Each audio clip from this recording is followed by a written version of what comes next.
guys, welcome back to my channel. So for this video I am going to talk about the symptoms that you get during pregnancy. If you are a big Sims fan like I am, you will notice that your pregnant sim always gets just 3 symptoms, and they are morning sickness, feeling tired, and going to the toilet a lot. So these are the common things that you get when you're pregnant and the ones that people tend to talk about. But instead of going over the obvious symptoms, I'm going to give you 10 things that a lot of women do experience when they're pregnant. But before we get into this video, I just want to say a big thank you to all you guys that have subscribed. It literally just makes me so happy and it gives me so much motivation when I just see one more subscriber. So if you are new here and you have just stumbled across this video, please subscribe and hit that notification bell so you never miss another video.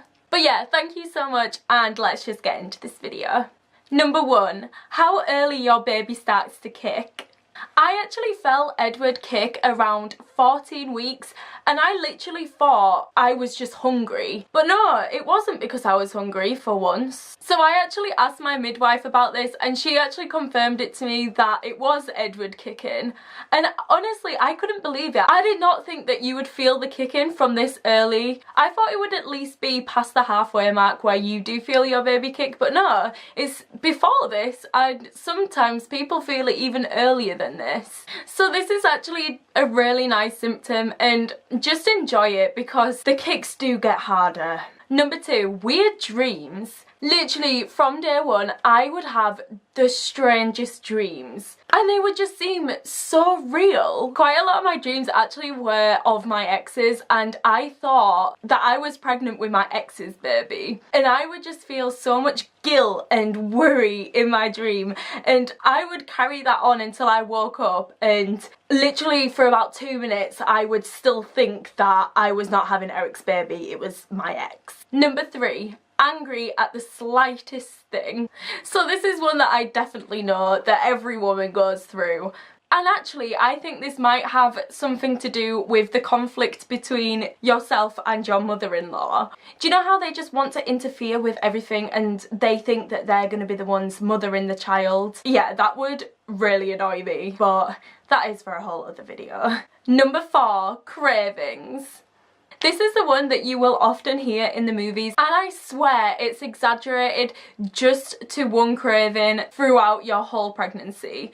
And I know that this definitely is not the case. Specifically at the start, actually, I would crave one specific thing, and if I didn't have that thing then I would be a nightmare and I would just want it, and once I did have it my cravings would gone and I would be satisfied. I remember on a few occasions actually I really wanted those really salt and vinegary crisps that would literally rip the taste buds off of your tongue, and once I had these I was satisfied, and then I wouldn't be able to taste anything for 3 days. Also, another craving that I did actually have was the smell of bleach. So I would spend quite a lot of my time during my pregnancy in the library studying and writing my essays, but that wasn't 100% the reason. I would know the exact time when the cleaners would come in and clean the toilets in the library, and once they had done and the sign was taken down, I would just go in there and it would be like heaven.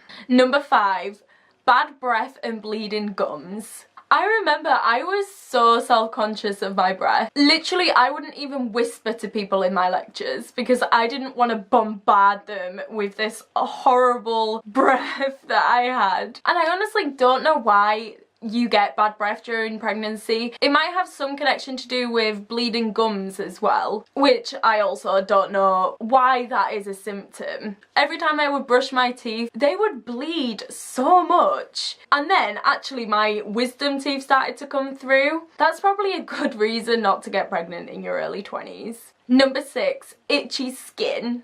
I came to the conclusion that this is because your belly is obviously stretching, so your belly feels extremely itchy from this. One thing that I did actually experience as well was a really itchy face. I would be so self-conscious in case I like scratched my makeup off, specifically my eyebrows, because these literally are 100% makeup. I have no eyebrows. Number 7, lack of sleep. There are so many suggestions and advice of how to sleep when you're pregnant. The main ones are you shouldn't sleep on your back because it's something to do with your bump might squish the organs that are connected to your baby. Also, what they say is that you should sleep on your left side and not your right side. I think that is actually the same reason why you shouldn't sleep on your back as well. Another thing, obviously, you shouldn't sleep on your front either because you're gonna squish your baby. But yeah, so you're rolling around, propping up pillows under your legs, trying to get the comfiest position, and you're finally there, and then you need to pee. Number 8, BRAXTON Hicks. Okay, so this is a symptom that I was never ever told about. It is basically the feeling of a contraction. I think it's supposed to prepare your body for labour, and it's meant to happen mainly in the final trimester. But for me, these literally started from about 16 weeks. At first they were quite mild, but by the time I was about 22 weeks, these would get so painful. And I remember actually talking to my counsellor about it, and she was the one that told me what they were. And yeah, that just really annoyed me because no one had ever told me like what they were before, and if I hadn't have asked then I would have just been so worried of like what's going on, like oh my god, it felt like I was going into labour. But no, it's just like the feeling of labour but not having a baby. Number 9, cramps in legs. I remember this was an issue mainly in the final trimester on a night. I would literally know if I moved my leg into a certain position that would cause the cramp, and it would be so painful. And sometimes this would even happen when I'm sleeping. So I would get like a major cramp in my leg and have to jump out of bed and stretch the cramp out. Oh my god, it was so painful. Like those cramps sometimes were worse than contractions, I swear. Number 10, thicker hair and longer nails. So I am actually gonna end this on a positive one. I just remember like as soon as I got pregnant, my hair was just, it felt so thick and it had so much volume. And I remember as well my nails would grow really fast. Compared to now anyway, like I would never get my nails as long as I did when I was pregnant, and they would just be so healthy as well. So those were the 10 symptoms that you just don't really hear people talk about. So if you have had any weird symptoms that people just don't like to mention, then please leave a comment below because I would love to hear them. And if you are one of those people that had no symptoms and you had the best pregnancy, then don't leave a comment. I don't want to know. No, I am joking, but I am yet to meet someone that has had a really good pregnancy and that they enjoyed it throughout the whole time. Anyway, thank you for watching. I hope you enjoyed the video. Please give it a thumbs up and subscribe, and I will see you next time.